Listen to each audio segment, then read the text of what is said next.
Hello everyone. आज मैं आपको तीन रूल्स के बारे में बताऊंगा ऑर्डर ब्लॉक को मार्क करने के लिए जो अपन एसएनसी कंसेप्ट के अंदर तीन रूल्स का यूज़ करते हैं प्रॉपर ऑर्डर ब्लॉक को मार्क करने के लिए, उनके बारे में मैं आज आपको बताऊंगा। तो बात करें फर्स्ट रूल की, तो there must be a break of structure और लिक्विडिटी गैप। एग्जाम्पल के थ्रू बताऊँ तो जब प्राइस एक अप ट्रेंड के अंदर मूव करती है तब प्राइस हायर हाई और हायर लो बनाते हुए अप ट्रेंड के अंदर माई प्राइस मूव करती है। जब प्राइस अपसाइड की तरफ मूव करती है तो इस एरिया को अपन ब्रेक ऑफ स्ट्रक्चर कहते हैं। अगर आप एसएनसी के बारे में जानते होगे, आपको पता होगा कि इस लेवल को अपन बॉस कहते हैं। और बात करें लिक्विडिटी ग्रैप की, जब प्राइस अपसाइड की तरफ मूव करती है देन डाउन आकर किसी पर्टिकुलर एरिया की लिक्विडिटी ग्रैप करती है, देन वहां से जब डाउन आती है तब हम ऑर्डर ब्लॉक को मार्क करके इस ऑर्डर ब्लॉक के अंदर एक एंट्री प्लान करते हैं जहां से एक प्राइस अपसाइड की तरफ मोमेंटम देती है। तो इस एरिया को अपन लिक्विडिटी ग्रैप, और जब मार्केट अप ट्रेंड की तरफ होता है तब इस एरिया को अपन बॉस कहते हैं। बात करें सेकंड रूल की, तो there must be a high volume at order block. जहाँ पर हम ऑर्डर ब्लॉक को मार्क कर रहे हैं उस एरिया पर एक हाई वॉल्यूम होना चाहिए। डिस्प्लेसमेंट, जिसे अपन डिस्प्लेसमेंट कहते हैं। थर्ड रूल कहता है कि the order block should not be mitigated. मतलब कि अगर आप किसी पर्टिकुलर ऑर्डर ब्लॉक को मार्क कर रहे हो तो ऐसा नहीं हो कि ये order block one time tap हो, मतलब मिटिगेटेड हो। देन अपर सेकंड टाइम इस ऑर्डर ब्लॉक के अंदर एंट्री बनाने की तरफ जाओगे तो ये ऑर्डर ब्लॉक हमें टूटता हुआ नजर आएगा। तो अब मैं आपको लाइव चार्ट के ऊपर जाकर बताता हूँ कि प्रॉपर ऑर्डर ब्लॉक को इन तीनों रूल्स को अप्लाई करके हम प्रॉपर ऑर्डर ब्लॉक को कैसे मार्क करें।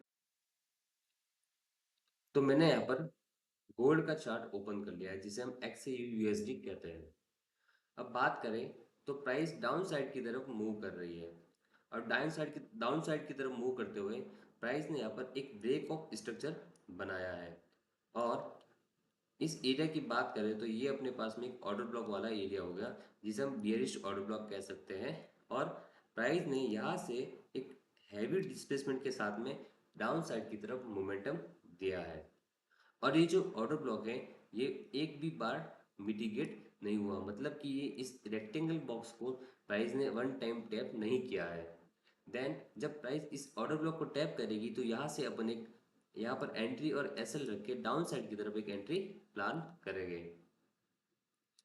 देन बात करें एक बुलिश ऑर्डर ब्लॉक की, जब प्राइस यहाँ पर बॉस बनाते हुए नीचे की तरफ आती है और यहाँ पर एक और बॉस क्रिएट करती है, देन उसके बाद जब प्राइस इस हायर हाई को ब्रेक करती है तो इस एरिया को अपन आईडीएम कहते हैं।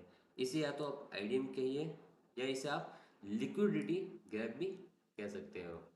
देन जब प्राइस लिक्विडिटी ग्रैब करती है तो लिक्विडिटी ग्रैब करने के बाद प्राइस डाउन साइड की तरफ आती है, और जैसे ही इस बुलिश ऑर्डर ब्लॉक को टैप करती है तो वहां से हमें एक अप साइड की तरफ मोमेंटम देखने को मिलता है।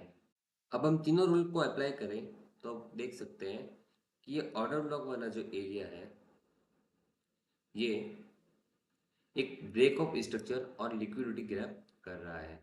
जैसे कि इस एरिया में ब्रेक ऑफ स्ट्रक्चर हुआ था और यहाँ पर हमें आईडीएम और लिक्विडिटी ग्रैब देखने को मिला।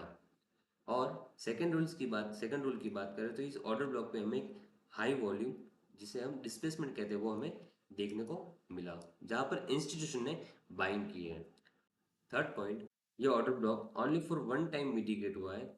जब ये मिटिगेट हुआ तभी हमने इसके अंदर एंट्री और एसएल लगाकर एक अप साइड की तरफ टारगेट कैप्चर कर लिया, जो कि अपना इस लिक्विडिटी ग्रैब तक का टारगेट था, और यहाँ से यहाँ तक का पूरा मोमेंटम अपन ने कैप्चर कर लिया।